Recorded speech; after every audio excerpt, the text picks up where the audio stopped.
Agora é lei. Governador sanciona Uber e transporte por aplicativo. Está liberado de vez na capital.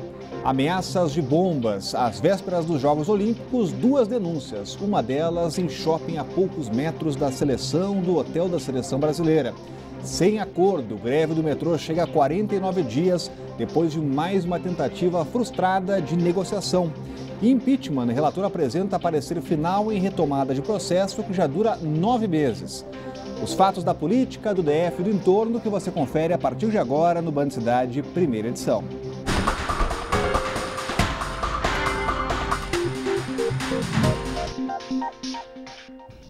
Olá, boa tarde a você. E o serviço de transporte por aplicativo está liberado no Distrito Federal. Nesta manhã, o governador Rodrigo Hollenberg sancionou com poucos vetos a lei aprovada na Câmara Legislativa. A limitação do número de carros, uma das grandes polêmicas do projeto, não avançou. E mais 90 dias sai a regulamentação definitiva.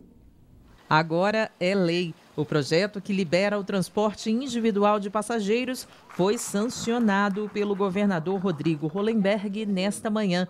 Ou seja, serviços como os prestados pelo Uber, aquele aplicativo usado para chamar um motorista executivo, estão autorizados no Distrito Federal. Com a aprovação dessa lei, nós esperamos dar tranquilidade, dar segurança jurídica para os motoristas que se utilizam dos aplicativos e, sobretudo, para a população que se utiliza desses aplicativos para o seu transporte diário. O projeto de lei que trata do serviço tramitou em caráter de urgência, mas ficou parado na Câmara Legislativa desde novembro do ano passado. Somente em junho deste ano, os deputados distritais aprovaram a nova modalidade de transporte, que passou a ser chamada oficialmente de serviço de transporte por aplicativo.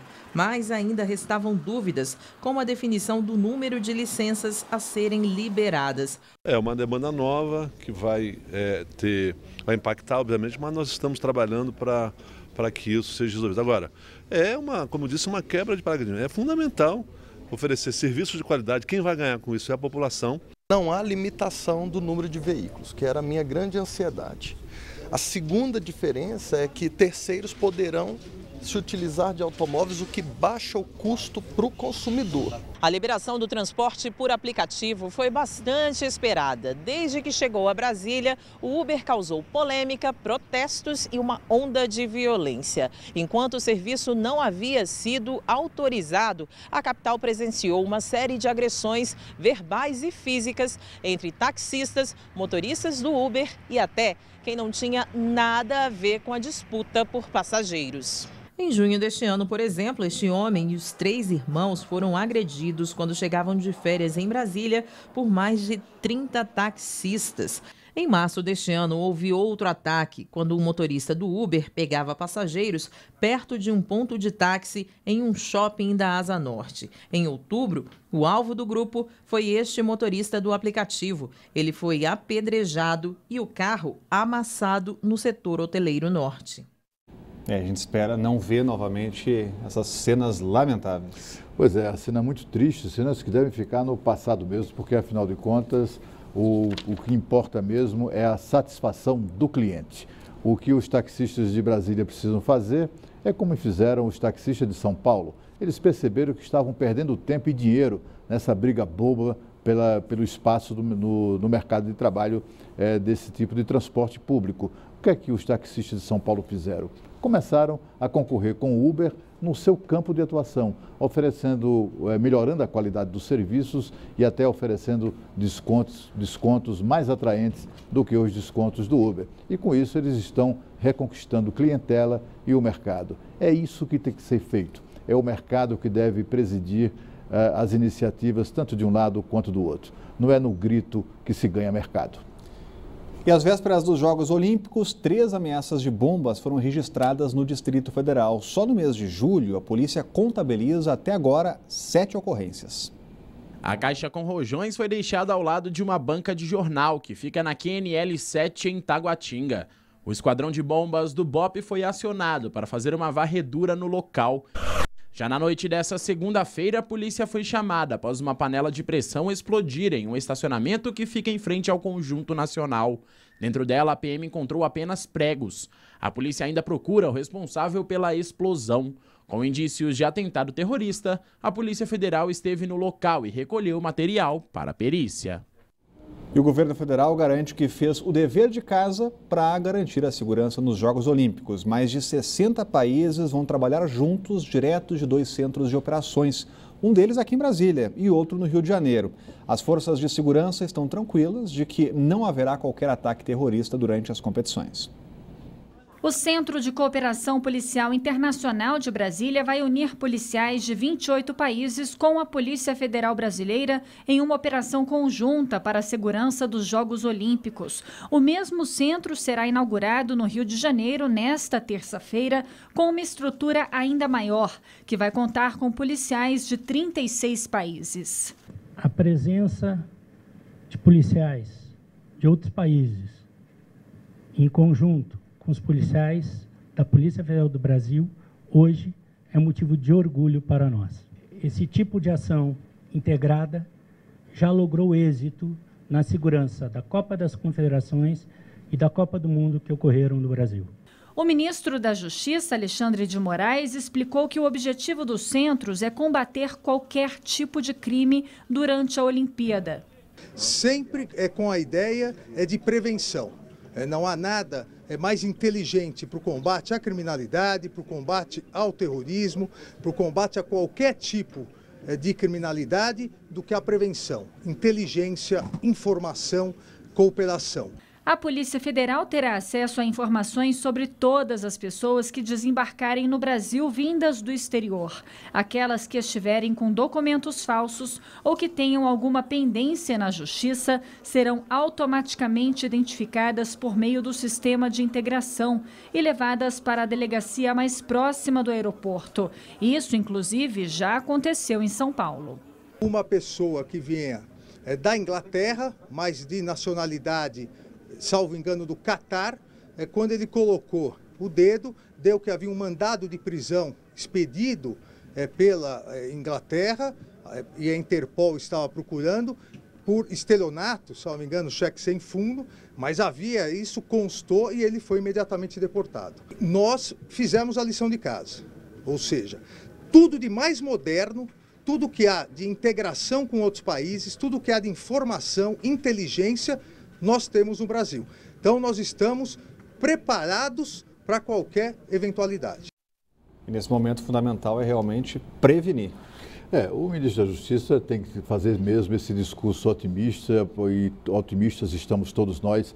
Não é possível imaginar um atentado terrorista no Brasil, até porque, como a gente tem visto, as forças de segurança estão mobilizadas, estão atentas a isso, andaram prendendo até 12, 13 candidatos a terroristas aqui no Brasil e, com isso, mostrando que a Polícia Federal, o Exército, estão todos muito atentos.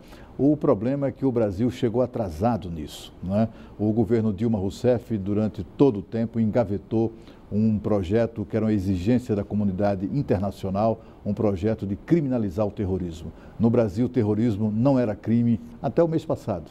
Isso só foi obtido a fórceps, depois de muita pressão, porque a presidente Dilma, sabe-se lá por quê, por qual razão, não queria de jeito nenhum tipificar o terrorismo como crime aqui no Brasil. Além disso, o seu governo relutou na liberação de recursos importantíssimos, fundamentais e a tempo de investir em equipamentos, como, por exemplo, equipamentos de detectores de metais.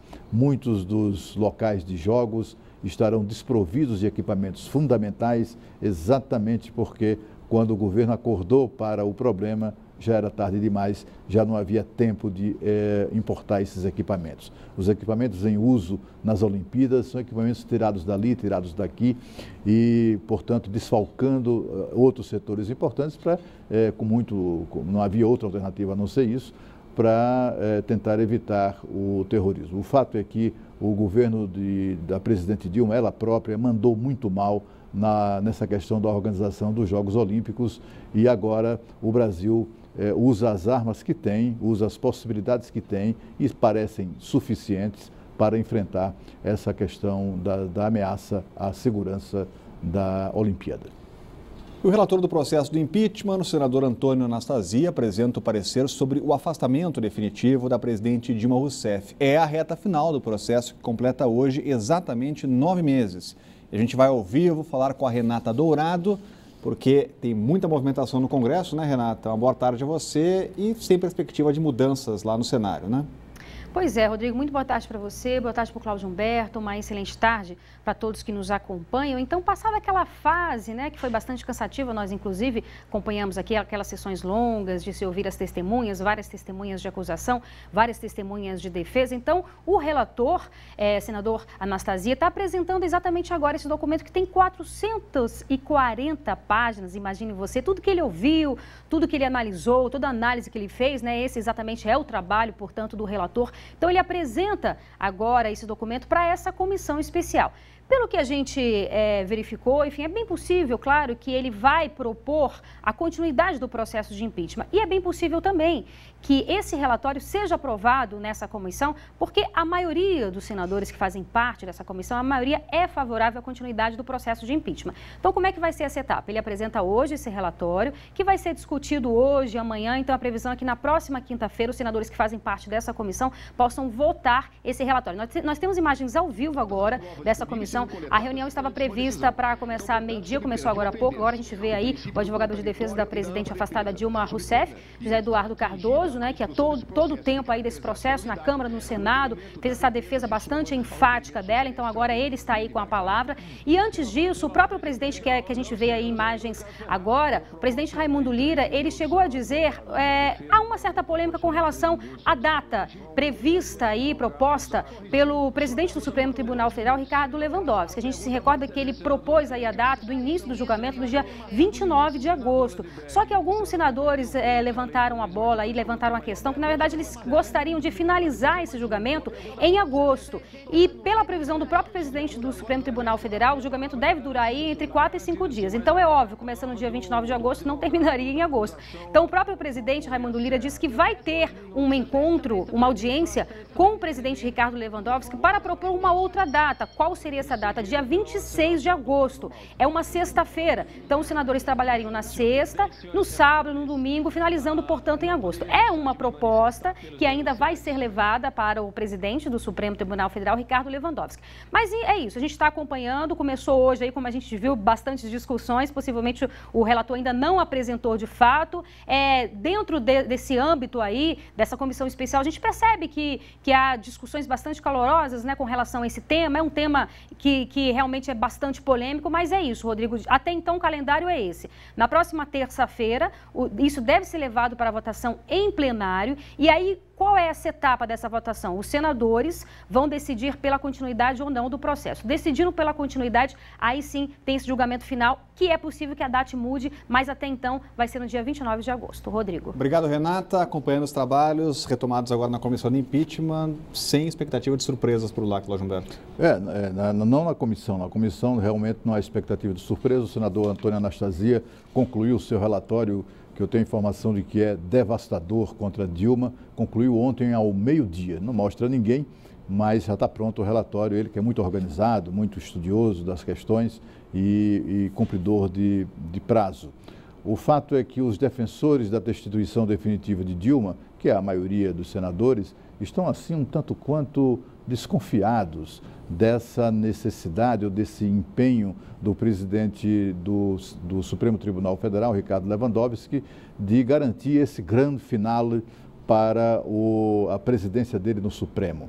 O julgamento da Dilma está marcado para o dia 29 e a acusada será, portanto, o julgamento dela transcorrerá por uns 2, 3 dias. Na pior das hipóteses, será concluído no dia 2 de agosto. É precisamente o último dia da presidência de Ricardo Lewandowski.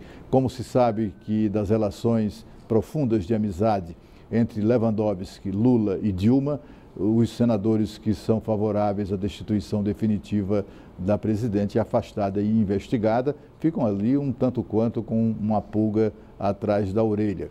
Mas o que se espera mesmo é que o presidente do Supremo, que presidirá o julgamento no Senado, se comporte como um magistrado e até porque a história não perdoaria outra atitude. E aqui na Band você tem um canal direto com a gente, você sabe, o WhatsApp do Band Cidade, o número é o 99976-9204. E a seguir, o GDF define o horário do metrô na Olimpíada, mas greve continua e vai há quase 50 dias. O Band Cidade volta já.